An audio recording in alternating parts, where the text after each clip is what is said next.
Welcome back to another edition of the Eleusinian Society. Today, I have a very special topic for all of you, and this one's going to be kind of off the cuff, a little bit different than what we normally do. So as most of you know, the logo for this channel is an owl inside of the Star of David, also known as the Magen David. But what does that mean? What is the Star of David? It's a symbol that you see everywhere. I mean, it's on the Israeli flag, it's used in every synagogue, pretty much anything that represents Judaism. But the foundations of it are actually kind of interesting. The symbol of the Star of David wasn't really used commonly until about the 4th century CE, and it was actually used in Christian churches around Galilee. Previous to that, it was really only used for other types of symbolic purposes, but it really started to become a symbol of religion in about the 4th century CE.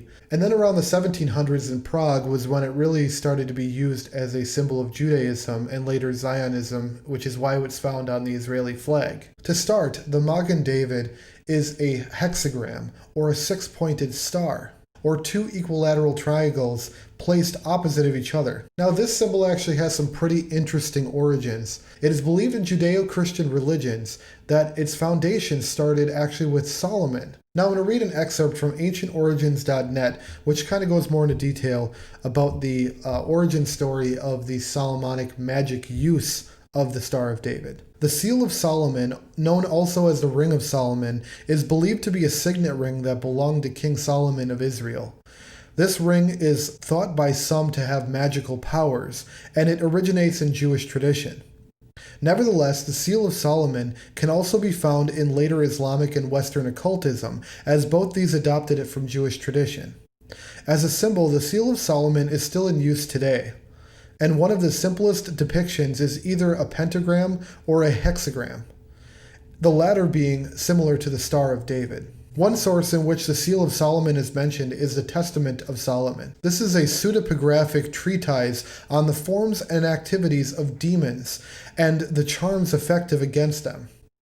It has been claimed that this text was written by Solomon himself, and provides account of certain experiences that the king had during the building of the temple. Around the beginning of the Testament, the author provides a story to explain how Solomon received this seal from God. In this story, Solomon notices that the young son of his master workman was growing thinner each day, despite being given double wages and double supply of food. When the child was questioned, he told the king that a demon had been harassing him every day after sunset. Solomon then prayed to God for help, who answered the king's prayers by sending him a magic signet ring, which had an engraving of a pentagram on its seal. And it came about through my prayer that grace was given to me from the Lord by Michael his archangel.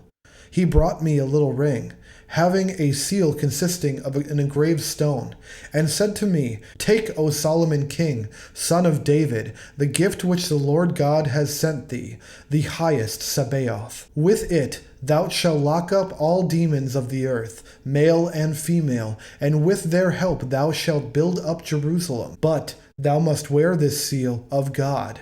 An engraving of the seal of the ring sent to thee is the pentalpha." Using this ring, Solomon began to bring demons under his control, beginning with Omias, the demon who had been tormenting the son of Solomon's master workman. By questioning the demons he summoned, Solomon was able to learn their names and even employ them to work. For example, Solomon commanded the demon Asmodeus to assist in the construction of the temple. Once the construction of the temple was finished, Solomon had the demons imprisoned in bottles.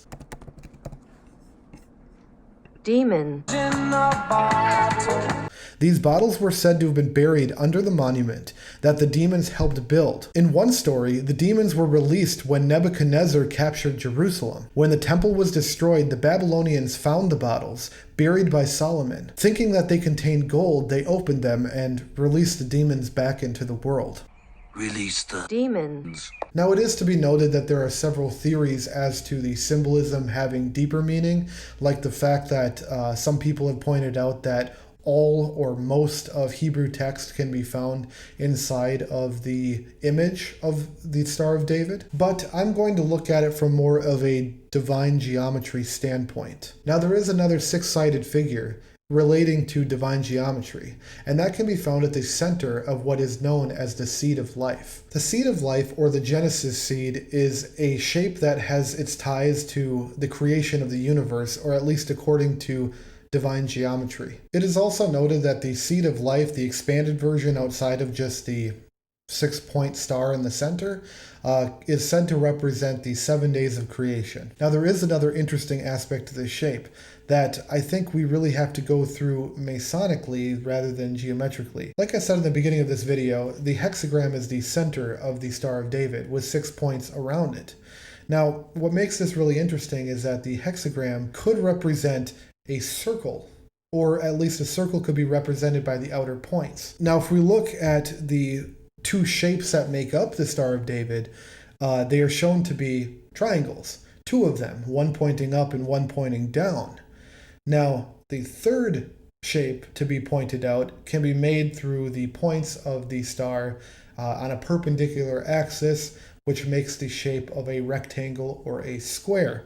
If any of you have studied Hermeticism or the Kabbalion, then you know that the triangle, the square, and the circle collectively are all very important shapes when it comes to sacred geometry. Another aspect to the symbol can be pointed out Masonically through the image of the Holy Saints Johns. In Freemasonry, there is a very common symbol found in almost every Masonic lodge, and that is shown as a dot in the center of a circle, surrounded by two lines. Usually this symbol has a Bible at the top with two men, one on either side.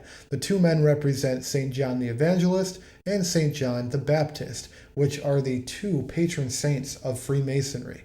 If we look at the star, the two hourglass-shaped figures left on the outside create the pillars, while the center hexagram creates the circle, with the upward-pointing triangle being the Holy Trinity and the religious text at the top. Another interesting thing about the Star of David is that if we look at all of the places where two lines either intersect or come to a point, we can see that it makes 12.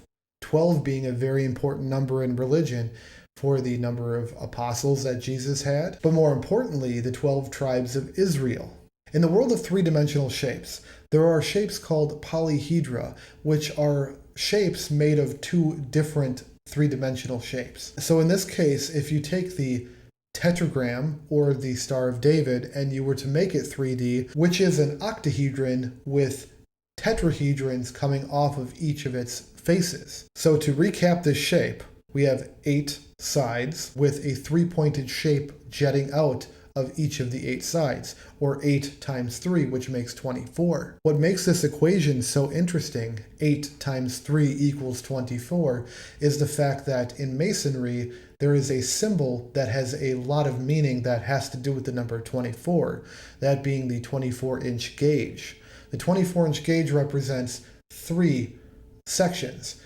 8 hours split into 3. You see, during the building of King Solomon's temple, the workmen had a very strict daily regiment, with 8 hours dedicated to work, 8 hours dedicated to leisure, and 8 hours dedicated to the service to God or prayer. 8 times 3 equals 24 hours in a day. What's even more interesting, going down the rabbit hole, I know that this is going to get crazy real soon, when you look at the core of this shape, the octahedron, we can see two very familiar shapes placed together in the middle.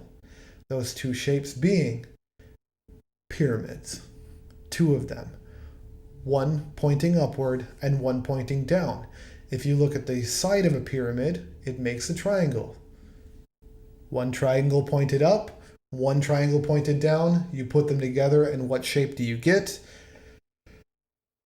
The Star of David. It is because of this that it is believed the Star of David to be a Kabbalistic or Hermetic symbol for the phrase, as above, so below. Now, another interesting thing, I know there's going to be a lot of those today, but the Temple Mount upon which the Temple of King Solomon was built, there's some pretty interesting theories behind how the location was picked, which comes from a handful of Masonic writers. I think Robert Lomas was one of them, where when King Solomon was trying to figure out where to place, King Solomon said wherever the two shadows intersect will be where my temple is placed. Now, both pillars had finials on top that were shaped like triangles, and, well, you can kind of guess from there, the two halves overlapped each other and created the shape of the Star of David. What's even more interesting I don't believe you. is the fact of the shape relating to divine numbers, or Tesla's theory on 3, 6, and 9. 3, 6, and 9 being sacred numbers. In a 1931 interview, Nikola Tesla said, "If you only knew the magnificence of 3, 6, and 9, then you would have the key to the universe." Why is that? If you take numbers starting with 1 and you double them, and then once you get over the number 10, you add the numbers together, it always makes 1, 2, 4, 5, 7, and 8, never 3, 6, and 9. Now if we take decimals and we do the exact same thing happens. But here's where it gets interesting. If you start with the number 3, symbolized by a triangle, and you double it, and you double it, and you double it, and you keep going, you will never get the number 9. You'll always get 3, 6, or any of the other numbers in between, but you will never get 9. Now, why is that important? Because the symbol of the Star of David is made of triangles. 3. It has 6 points, but nowhere on it can you find 9. 9 being the unobtainable number according to Nikola Tesla's mathematical theory on 3, 6, and 9.